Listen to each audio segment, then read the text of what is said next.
Steroids. Anabolic steroids are synthetic versions of testosterone used by bodybuilders to speed up muscle growth and recovery, sometimes transforming them from gym bro to human forklift faster than nature ever intended. Steroids are the heavyweight champs of performance enhancement. If building muscle naturally is like trying to dig a swimming pool with a spoon, steroids are the industrial-grade excavator. These compounds boost muscle protein synthesis, increase nitrogen retention, and crank your recovery from "I can't walk after leg day" to "let's hit legs again in 2 days." But it's not magic fairy dust. You're trading hairlines for veins like roadmaps and a hormone roller coaster that could make anyone cry during a Disney movie. Liver damage, high blood pressure, potential infertility, like buying superpowers from a sketchy wizard who forgot to mention one tiny demon clause. Not everyone who uses them ends up a shriveled raisin with mood swings, but the risks are absolutely real. Massive strength gains? Yes. Side effects? Also yes. Long-term use? That's where things get spooky. But in the world of pro bodybuilding, steroids are practically as common as protein shakes, just significantly more illegal and way better at turning you into a walking anatomy chart. SARMs, short for selective androgen receptor modulators. SARMs are supposed to be the smart steroids, targeting muscle and bone without wrecking the rest of your organs, or so they claim. Imagine someone reinvented steroids but gave them a pair of glasses and called them kinder, gentler science juice.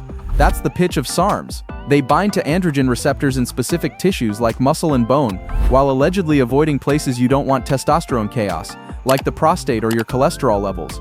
But here's the twist. Real-world users keep reporting shutdowns, liver strain, and mystery side effects anyway. Still, they remain popular because people think, maybe I'll skip the needles and the rage and just get jacked without consequences. Spoiler alert, consequences still come knocking. SARMs boost lean muscle and help strip fat, giving users that dry, vascular superhero look, minus the cape, plus a possible prescription for liver enzymes. They're technically research chemicals not approved for humans, so you've got bros buying lab-grade potions from websites that also sell fish antibiotics. Pros sometimes stack SARMs with steroids for a finishing polish like topping a cheeseburger with bacon. More isn't necessary, but it sure looks good. SARMs sit in this gray area of kinda legal, definitely sketchy, and while they're not as brutal as full-blown steroids, they're far from the harmless miracle people think they are. Peptides. Peptides are short chains of amino acids designed to coax your body into doing specific things like healing faster, building muscle, or sleeping like a tranquilized koala. Tiny but mighty, peptides sound harmless, like something you'd toss into a salad, but in bodybuilding, they're more like cheat codes created by a rogue biochemist. These microproteins can tell your body to pump out more growth hormone, regenerate tissue, or burn fat while you're binge-watching Netflix. Bodybuilders love them because they're customizable. One peptide might accelerate tendon repair, another might improve skin elasticity so you don't look like a balloon animal after a bulk. Some people swear by BPC 157 as the Wolverine serum for injuries, while others use GHRP6 to unleash hunger levels that make a buffet tremble.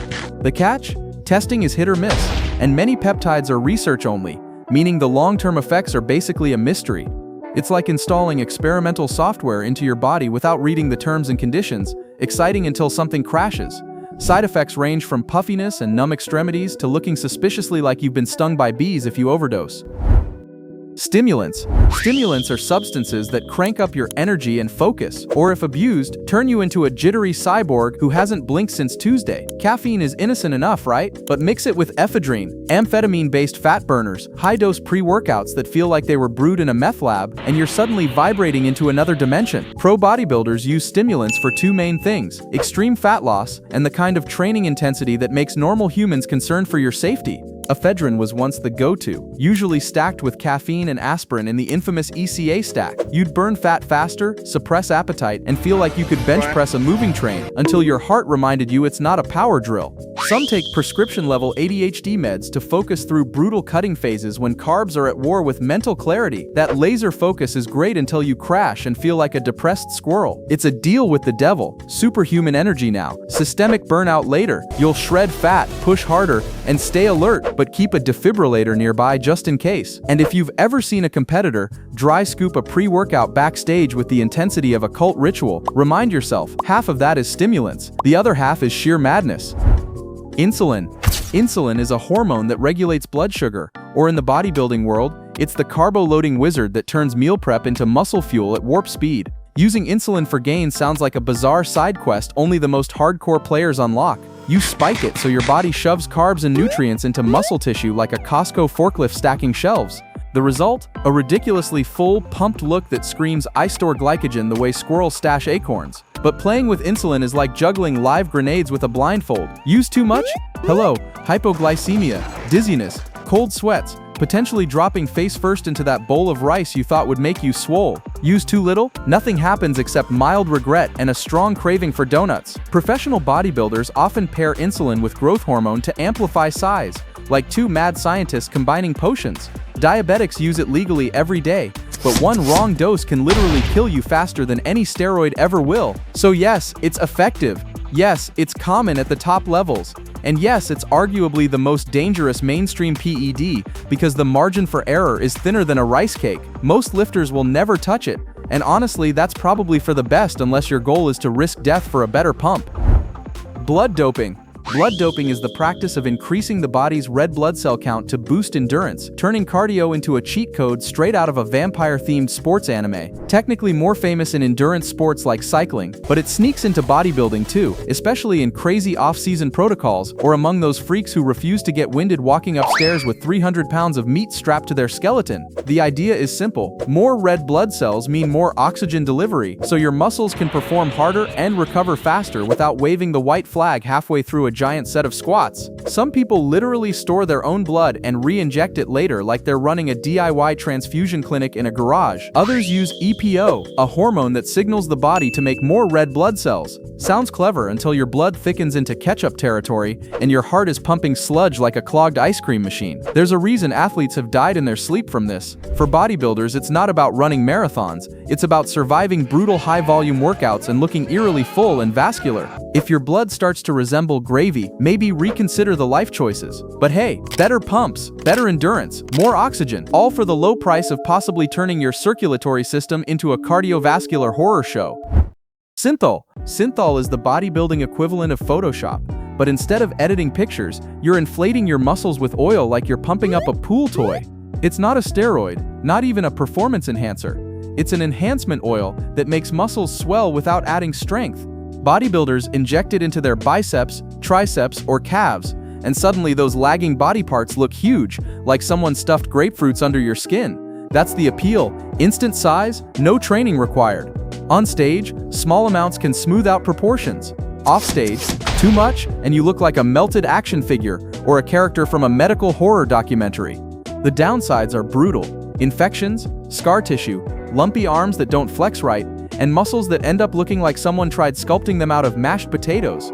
Synthol doesn't make you stronger or leaner, it just makes you bigger in the most artificial way possible.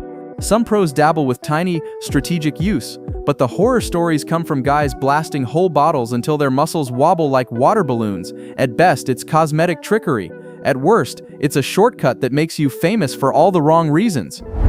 Prohormones. Prohormones are chemical precursors that convert into active hormones in the body, basically diet steroids that sound legal until your liver starts writing angry Yelp reviews. These were marketed as the legal alternative to steroids back in the 2000s, sold over the counter like candy for aspiring freaks who wanted gains without jail time. You'd walk into a supplement store, grab something with a name like Demon Rage 5000, and suddenly your testosterone is spiking like you injected bull DNA. Prohormones convert into active androgens once metabolized, giving you strength and size, but also nasty side effects like liver toxicity, high estrogen rebound, and a post-cycle crash so savage it makes you question whether lifting is worth anything at all. Some were so powerful they eventually got banned and reclassified, because people realized they were basically steroids in a Halloween costume. They offered juicy gains but came with the same liver problems, cholesterol shifts, and hormonal shutdowns. A lot of users treated them like candy because they were legal until they weren't, and now most versions are either banned or pushed underground. Think of prohormones as the sketchy cousin of steroids, still dangerous, slightly cheaper, and often mislabeled. Good luck knowing what's really in that capsule. Growth hormone. Growth hormone is a natural compound your body makes to grow and recover, until bodybuilders crank it up to cartoonish levels for freakishly lean muscle and skin so tight it looks photoshopped in real life. Ah yes, the holy grail of I want to look like a peeled action figure. Human growth hormone is basically the body's regenerative master switch. In childhood, it helps you grow tall.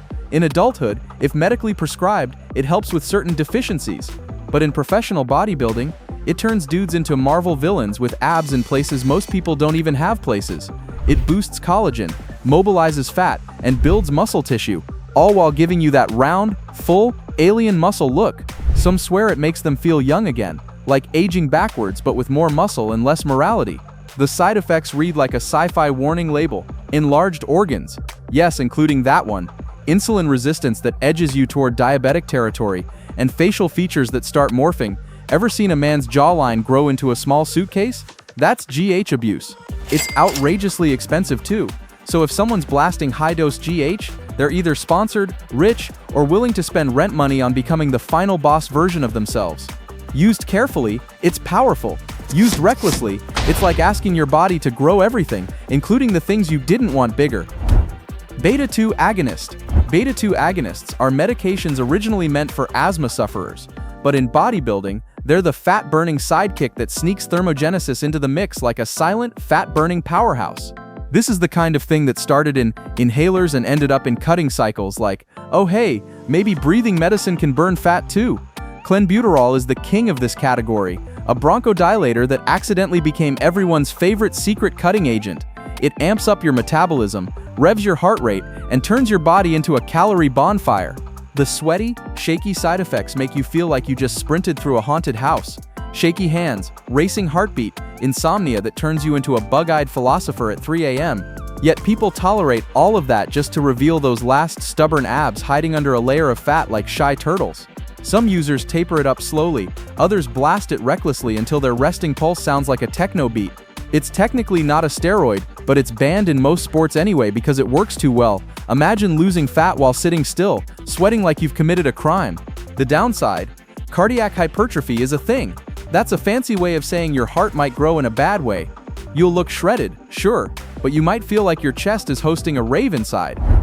Diuretics. Diuretics are drugs that flush water out of your body, making muscles pop by dehydrating you just enough to look like a veiny beef jerky stick under stage lights. If anabolic steroids make you bigger, diuretics make you sharper. Literally. These are the final cut tools used right before competitions when bodybuilders need to strip away every last ounce of water hiding that dry, shredded look. The effect? Skin so thin it looks like shrink wrap over a meat sculpture. Sounds glamorous until you remember your body actually needs water to, live. Push it too far, and you're not flexing on stage, you're cramping backstage praying you don't pass out before your quarter turn. Some diuretics dump sodium, others wipe out potassium, leading to muscle spasms that feel like your calves are possessed by demons. Competitors time doses down to the hour, praying they hit that tiny window where they look like Greek statues before turning into raisins. People have literally died from misuse, heart arrhythmias, kidney failure, or just collapsing mid-pose. But when done correctly, you'll look like the cover art of a biology textbook. Every muscle fiber visible, zero water fluff, pure anatomy chart vibes. To increase testosterone naturally, check out this video.